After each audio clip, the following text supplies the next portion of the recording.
What's up, y'all? This is Dre with Bill 206, Bill 206 Media. This show is called The Collective Network, where we're going to be pulling people together to share what the amazing work that they're doing in the community. So today we got one of the founding members of Build, as well as the executive director of G.E.M, Govern Empower Mentoring, my one and only brother. I think he's in the back studio. We're going to pull him on here in a second. My one and only brother from another. KG, the real KG, Kendrick Glover. So let me get him in this, see if he's in the back studio. So we're going to bring him on here in a second. What's up, KG?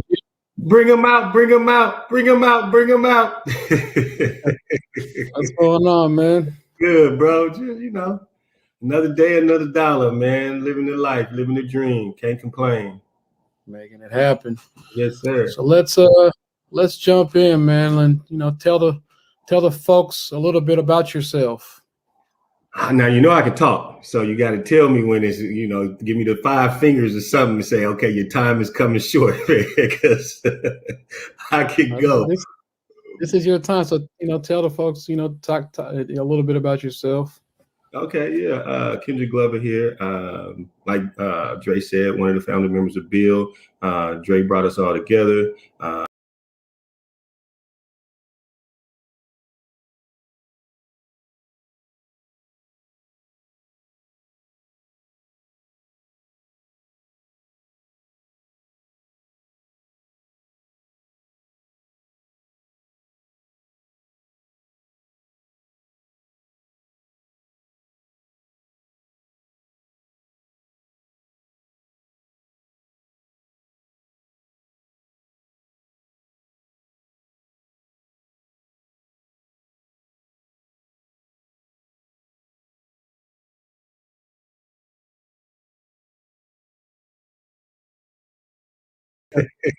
What's going on, man? Good, bro. Just, another day, another dollar, man. Living the life, living the dream. Can't complain. Making it happen. Yes, sir. So let's jump in, man, and tell the folks a little bit about yourself.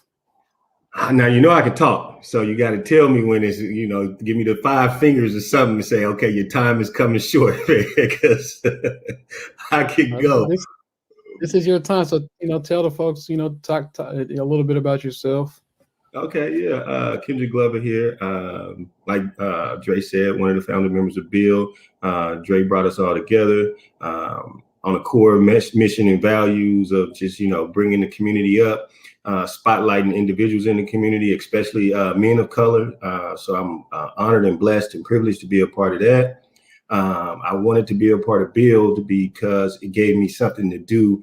It gave me a sense of hope outside of what I was already doing. I was already working for the system and seeing how, individuals always hand tied, and it was red tape for, CBOs to come into, the system and get a fair shake. So for me, I wanted to, be a part of something that was bigger than myself. And that's what Build came in and really gave me an opportunity to, find out who I am, just give me a leg up on, what it is to be a Black man, especially a Black man in this society. In this society, I'm talking about Washington State, i.e. Seattle, because I grew up in Mississippi, and the difference is, night and day, just to be honest with you. Growing up down South, it was, racism was in your face. It wasn't something that was behind closed doors or, people didn't talk about it. It was something that was alive and well. And I think it's the same thing here in the Pacific Northwest. However, it's hidden. It's hidden in the classrooms. It's hidden in the textbooks. It's hidden with bank accounts. It's hidden with home loans. It's hidden with business loans. It's hidden with job applications and job resumes and interviews. I mean, it's just hidden in all these places, but we know it's there. It's like the elephant in the room. So that's what I mean by the difference is night and day. You can go to Mississippi and there's a place you don't belong because they're going to tell you, they're going to give you that look. But out here, it's just totally different. You don't get those looks. You may get a small look, but if you got a little money, you all right. You got a good fair shake out here. It ain't the same down south. Money or not, you're not that accepted into places where, the majority of people don't look like you. So by me being a part of Build, it also gave me an opportunity to look within myself and within my community and see what more I can do, because Build was founded in Seattle and my work always resided in South King County, which is Kent. So with that, I, took the I took the opportunity that I was given through Bill, learning leadership development, things like that. And I created what is called Glover Empower Mentoring, which is a nonprofit agency working with youth and young adults up to the age of 24 throughout King County and Pierce County. And that's because of some of the grants that we've received, the funding that we received, and just our work spreading in general. So working with young folks up to the age of 24, focused on social emotional support and well-being, also with a social justice lens, talking about some of the things that are affecting our young people, just not inside the classroom, but outside of the classroom, within their communities and within the systems that they interact with on a daily basis. So like Dre said, it's all about helping folk navigate the system. And I think from both the side of Bill, what I've learned, and the side of G.E.M, what I've learned is that without true navigation, you're going to steer your ship in the wrong way. And how you do that is not being given the right information at the right time. So I always tell people, make sure in order to make an informed decision that you have all the information in front of you. And that's what Bill is doing in a major way. That's what G.E.M is doing in a major way, as well as a lot of other organizations that we both partner with. That's what's up. Seems like your internet's glitching a little bit, so I don't know if there's anything you can do with the settings, but also see what let's talk about or share a little bit about some of the programs, events, and activities that G.E.M does, just so people can get a little context. I know you said you work with young adults, youth and young adults up to 24 in King and Pierce County, but if you want to share a little bit of programs, activities, and stuff that you guys do, events and stuff that you guys do, just so people can get a better feel that may not be aware of what you are. Also, his website. The website is in the description of the show, so make sure you guys check out the website. They're always looking for volunteers, donations, all that good stuff.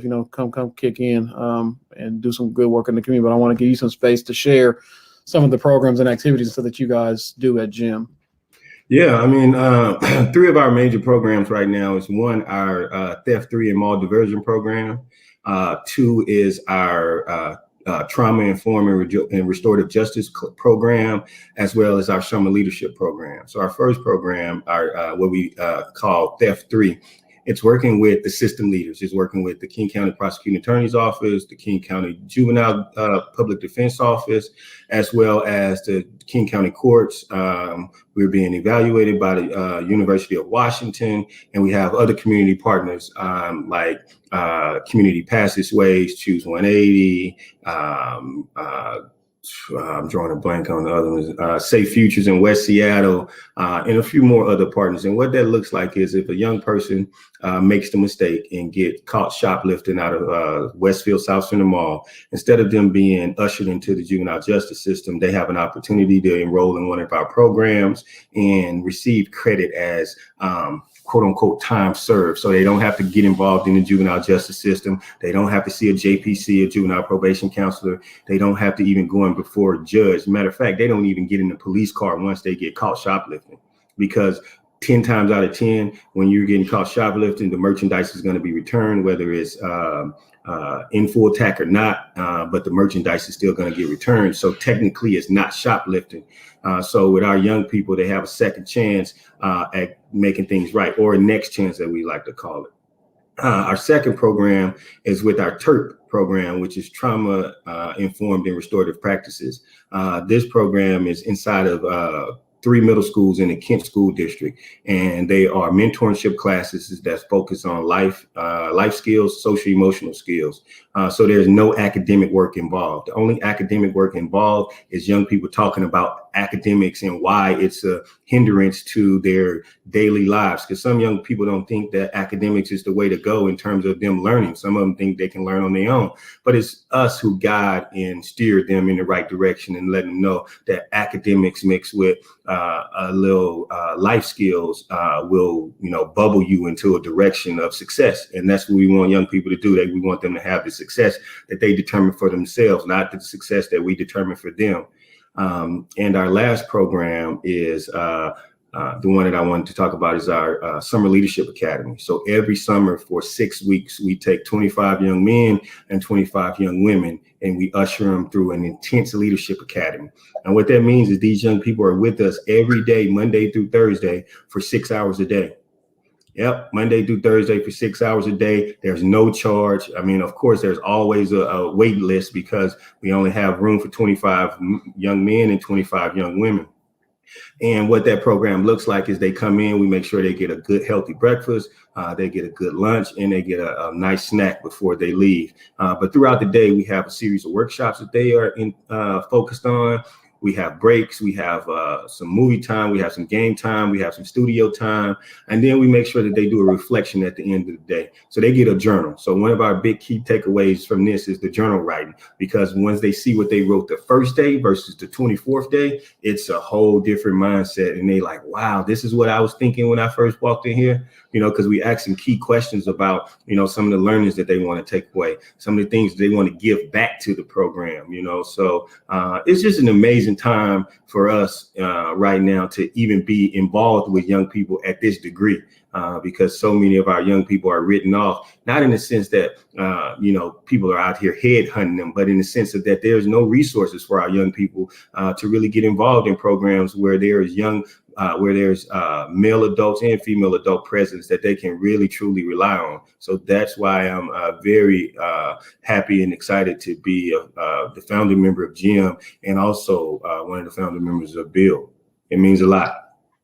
Yeah, so as you guys hear, Mr. Glover he's involved with a lot of stuff, tapped in, connected with a lot of organizations that are doing amazing things in the community. So make sure, you know, you guys check out this website.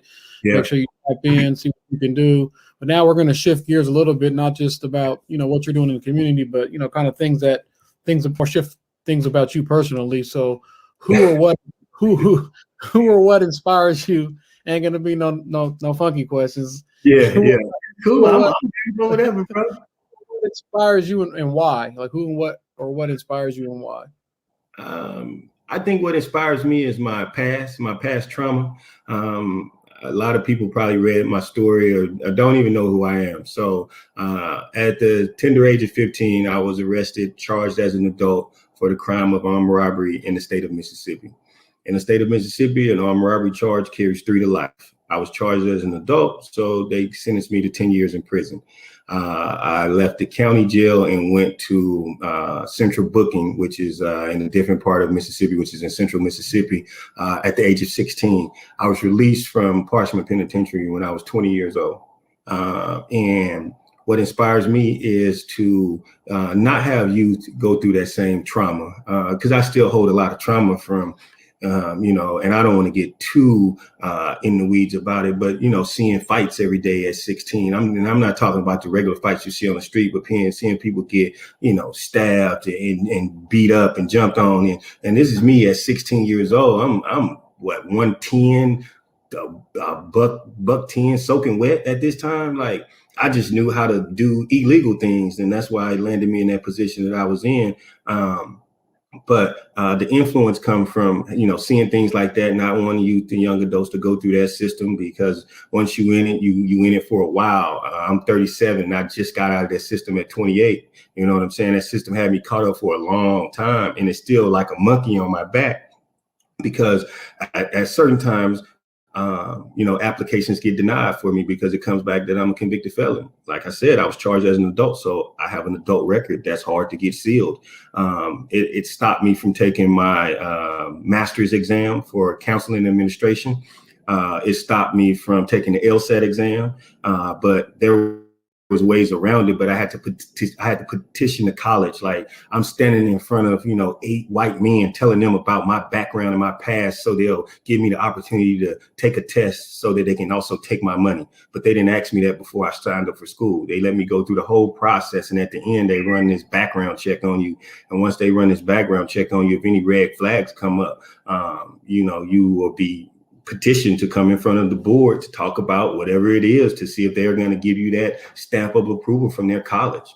But needless to say, you know, God is good. And he allowed me to be able to articulate myself in a way where they understood that it was past trauma that I dealt with in my past life when I was a young kid, that you kind of ushered me into that lifestyle for those 5 years, because it was in a 5-year span from about 9 to 14 that I really got involved in the streets.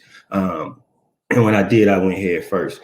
So I I was influenced by a lot of negative things, and which is why I try to be an influencer around a lot of positive things for our youth in the community. Now, some people that have been influenced me along the way, of course, is my granny, who's no longer here, rest in peace.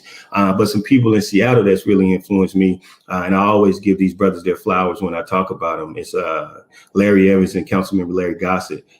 Without those two brothers, I wouldn't have met Andre, I wouldn't have met Isaiah, I wouldn't have met none of these brothers out here who's doing this great work. But they saw me as someone who could be a connector. They saw me for who I was. They saw me as a young brother coming from Mississippi who was less than 2 years out of prison and going to Seattle University. Like, it's rarely unheard of that you meet somebody that go from a prison cell to a private university on a scholarship. Like, it's very rare. So needless to say, I was never, as they want to call it, I was never dumb. I was always book smart. I just had so many other things that I had to worry about that books didn't make sense to me at the time. And this is what a lot of our young people in the school system are going through. They have to worry about how to eat every day. You know, so for them, it's more to life than just academics. It's about surviving. And that's what I had to do, survive. So the influence comes from the background and the people who, you know, believed in me at a time where nobody else believed in me.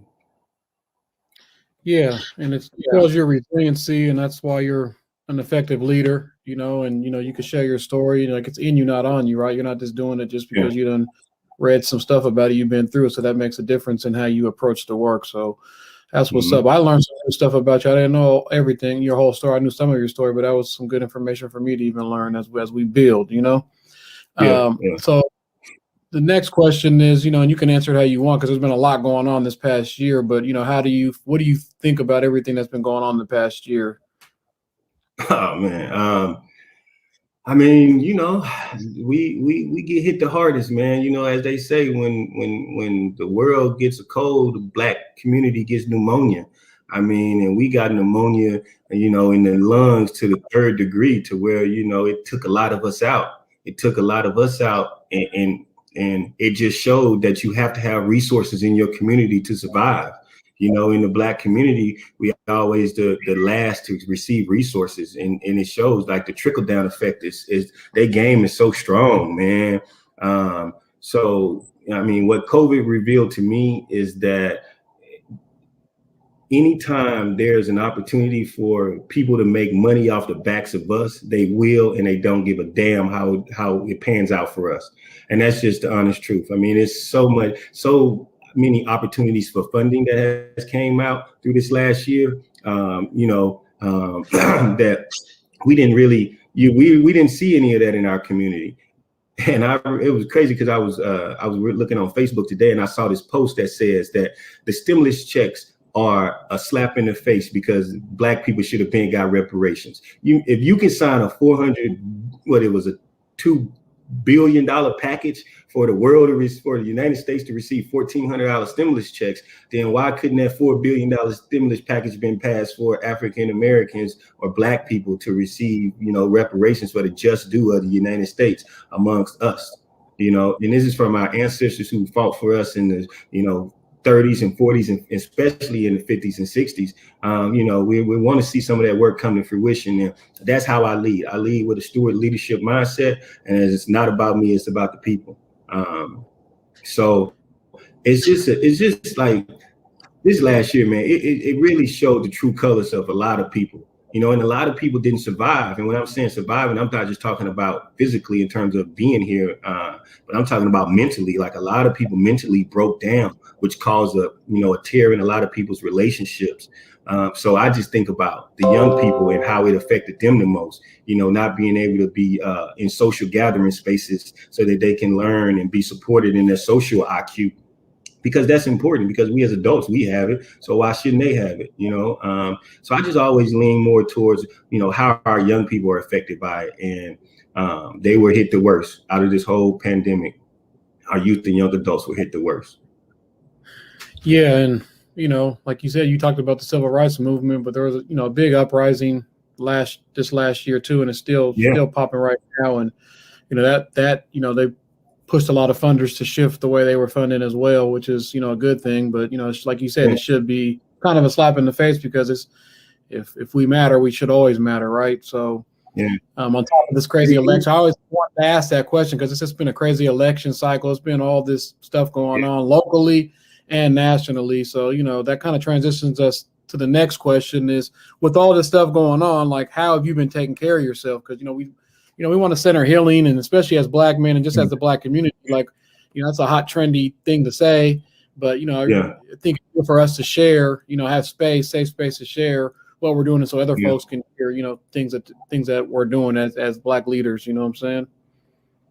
I mean, take care of your mental health. Like, whatever you got to do to make sure that you are okay and safe and happy and healthy, that's what you should do. Read a book, do some yoga, take a walk, pick up a hobby that don't involve being around a lot of people. I learned how to cook a little bit better, honestly, during COVID, because, we couldn't go out to restaurants and things like that. So now I'm a master chef. I can cook whatever you want. I'll create a menu for you. But no, on a serious note, though, for me, man, how I take care of myself is I get involved in something that's going to consume my time. So right now, schooling is consuming my time. Work is consuming my time. But when school is done and work is done, what else do? I can't go out and do the normal things that I would do and be around friends and family. So for me, it's just, I'll just find good shows on TV just to get myself lost in. I know it sounds cliche, but, just finding something to give you a distraction so that you don't have to just be, stuck in that idle mindset, because the idle mind is the devil's playground. And when he get a hold to you, just beware, because you'll be doing things that you wouldn't normally do. I know a lot of people that I talk to, like my friends, they start drinking a little bit more during this pandemic, and I told them, man, you don't want to come out of this thing on the wrong side, because then you're going to have to make up in 5 years what you accounted for in 1 year, because damage could be done at the blink of an eye, but to recover from that, it takes a long time, and I think this show on ABC or CBS that I started watching is called Soul of a Nation. And they're talking about that right now, the Recovery Act that's still going on in New Orleans from Katrina. Like, people forgot about Katrina in 2006. It's 2021. We 15 years removed from it, and they still trying to recover. Like, people are still going back home after 15 years later. Like, so, and they talked about Flint, Michigan with the water crisis. Like, we forget about all these major pandemics that we had. The only reason they care about this one so much so is because it affected a vast number of people at a fast amount of pace. If it wouldn't have affected everybody like it did, they wouldn't be talking about it like they're talking about it. When I say they, I'm talking about the news media. I'm talking about the system leaders. I'm talking about the people that control the purse strings. Like, they wouldn't have cared about it as much as they do. But when it shut down the nation, okay, now we need to pay attention. But Flint is still without clean water, right? But that was 8 years ago. Katrina is like, there's still, housing complexes and subdivisions in New Orleans and outside of New Orleans and the surrounding area that still haven't been rebuilt yet. And that land has now been turned over to the property of the state, because people are not there to claim it, so it's and even locally, like this King County, like, if you look at the population, Seattle too, the population of Black folks, like, but the people that are getting arrested or not graduating school and all this other stuff, things just aren't working the way they're supposed to be working. And I agree, like, the economy, if it didn't impact the economy like that, it wouldn't have the response it had, you know what I'm saying? And it still wasn't a proper response. And part of that was because of the leadership that we had, in the White House at the time. So it seems like it's heading more in the right direction, but, we lost a lot of traction. And, I think, like I said, I really want to always want to ask cats, as as when we check in as brothers, we always talk about how are we doing, how are things going, what are we up to, how are we taking care of ourselves, because that's so important, because we don't get into things. A lot of us don't get into things. I know I've started getting into meditation and yoga and different types of things, exercising more, just trying to, like you said, more healthy, and trying to figure. I know you've been on vacations. You didn't put in that you'd be on them vacations. I got to get on. I'm gonna up some wings with you, man, soon, man. So, look, this is the first time in my life that I've, one, had the resources to do it, and two, to have the time to do it. So I'm blessed and thankful to be able to, just go like I've been going. Over the last year, I've probably been to 60 different cities in 30 different states. Like, it's crazy how I've been just going, and I think that's something that it's a part of my journey, though. There's a reason why this is happening to me right now in life, because it's giving me more information from different places and seeing different faces so that I can come back and share it. I look at two things in life. Timing is everything, and everything happens for a reason. There's nothing that does not happen with time, and there's nothing that doesn't happen for a reason. And I think I'm in this unique space and place in my life right now where there's a lot to learn in a short amount of time to do it, because I'm being called to do something bigger, to where I'm gonna have to give my all to something else. Right. So right now I'm giving my all to me, but in a minute, it's not going to be like that. And I'm aware of that, which means it's not a bad thing, because it's a good thing, because like I said, I like to be a servant leader. So I'm giving myself to the people. But before I do that, I have to give myself to me first. Like they say, you have to hold yourself before you can hold anyone else. Yeah, and we got to drink the juice. We can't be pouring in everybody else and ain't pouring into ourselves. So that's, I don't think there's no issue with that. You know what I mean? So the next question I have is, what advice would you give somebody looking to get into community work? Because I know you've been doing it for some time, and seeing the razzle dazzles, the ups and downs, people jumping in like double dutch and then jumping out. So I mean, what advice what advice would you give somebody looking to get in? Because a lot of people are trying to get involved. There's been, like I said, there's been this big uprising. A lot of people are getting activated right now. So, what advice would you give? And there's a lot of young folks stepping in too, the next generation. So what advice would you give folks? I mean, just some overarching advice that I would give is what my mentor, Larry Evans, he gave me. Two things he said: consistency is key, and don't do it for the money, because the money will always come when you do it the right way. And I didn't understand that second piece at first. I'm not going to lie, because I felt like when I'm in the community and I'm doing work, I'm doing it on the behalf of someone. And it was not until he sat me down after my first real taste of being in the community and explained this to me that I grasped it and I took hold of it, and I never turned back.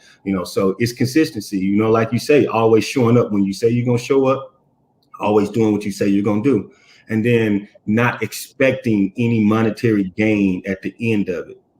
Because then it's, poverty pimping. There's no money in the communities that we serve in terms of an influx of money that can be given back to community members for doing a lot of this good work. A lot of times you're going to do a lot of work for free. It's like being a rapper when you're trying to start off. None of these rappers just got paid, and actresses got paid right off the bat. They had to do a lot of free work, and I was reading the story of Tahari P. Henson, and she said she didn't make her first $50,000 or more until she did a movie with Tyler Perry, right? And she did about 20 movies before she even met Tyler Perry, including the Curious Case of Benjamin Button, which she only got paid $40,000 for, and that movie won 12 Oscars and all this type of stuff. You know what I'm saying? So when you think about getting into this work, just think about you're gonna have to put a lot of grind, a lot of blood, sweat, and tears in it. So when you see somebody like myself or somebody like Dre, who has, just now starting to benefit off this work, just know it ain't easy.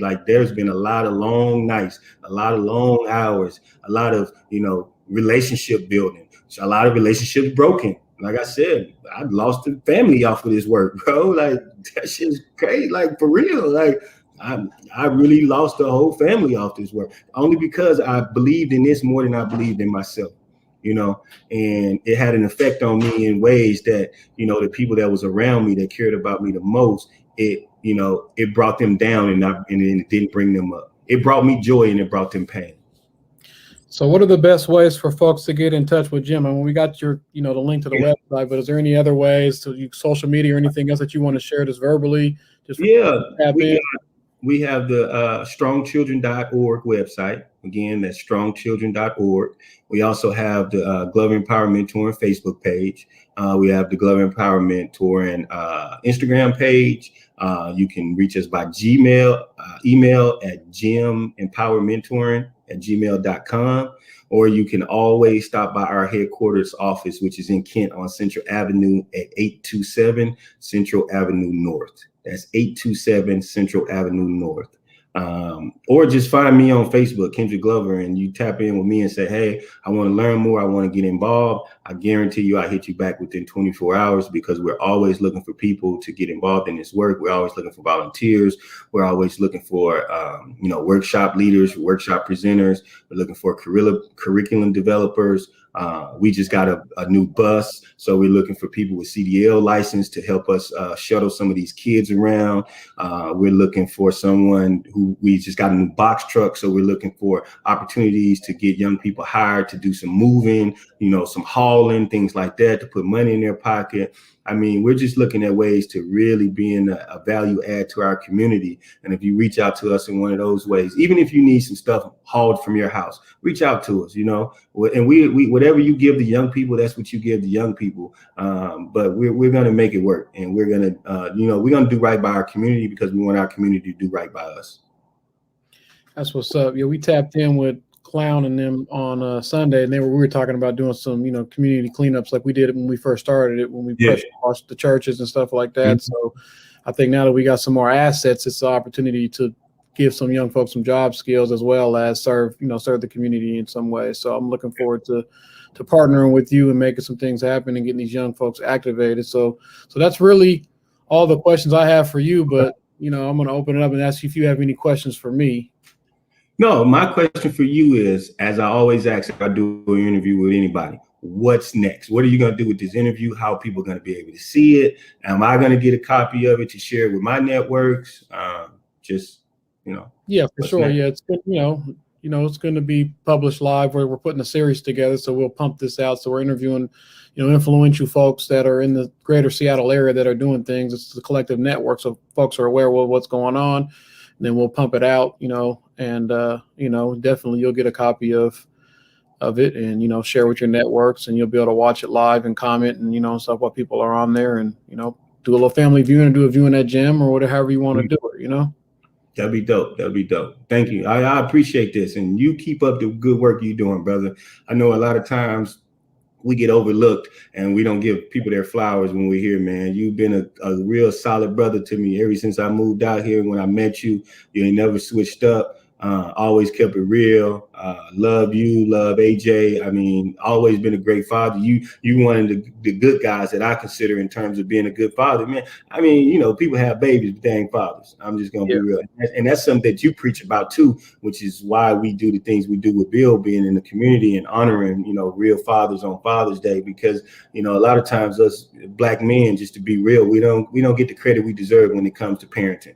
Because it's a lot of us that has messed up, but it's a lot of us who doing it right, and I think that should be publicized and honored and highlighted just as well as the women that are doing right, so big up to you. And speaking of that, appreciate that. And speaking of that, we got our Mother's Day event in May, and you guys can find that information on our website, build206.com. And then we also have our Father's Day event. So it's our 5th annual Father's Day event, our first inaugural annual Mother's Day event. So we're looking forward to uplifting some powerful Black women as well as some powerful Black men. And it's not just about being a mother or father, as you know, it's about being a mother or father in the community, right? So we're going to have some big heavy hitters that we're definitely uplifting. It's well overdue. We missed our last year one due to COVID. So excited about that. So, yeah, I love you too, brother. Like I said, man, it's a lifestyle. That's why we say that, because it's not, you got to drink the juice. It's not just, putting stuff out there. So it's, we got to make this stuff happen. And, none of us are perfect. And I think that's what's beautiful about the way we approach the work too. Like we crack jokes, we have fun with each other. We try to push each other to be better. And we also, don't judge each other for our downfalls. You know what I'm saying? So that's part of the work as well. So, well, I appreciate your time, man.